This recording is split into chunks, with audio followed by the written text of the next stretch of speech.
ప్రతిపక్ష హోదా ఇవ్వడానికి 10% ఎమ్మెల్యేలు ఉండాలన్న రూలేమీ లేదని ఏపీ మాజీ ముఖ్యమంత్రి వైఎస్ జగన్ మోహన్ రెడ్డి చెప్పారు.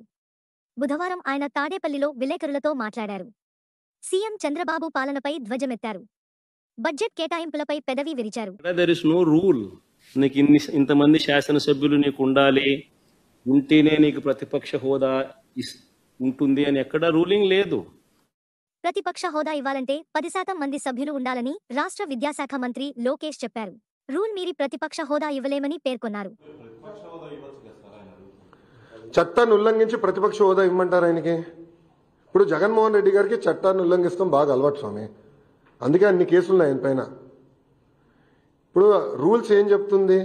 పార్లమెంట్ కానివ్వండి, అసెంబ్లీ రూల్ బుక్ చాలా స్పష్టంగా 10% ఉండాలి అని చెప్తుంది. మళ్ళీ ఆయనే గతంలో చెప్పాడు కదా,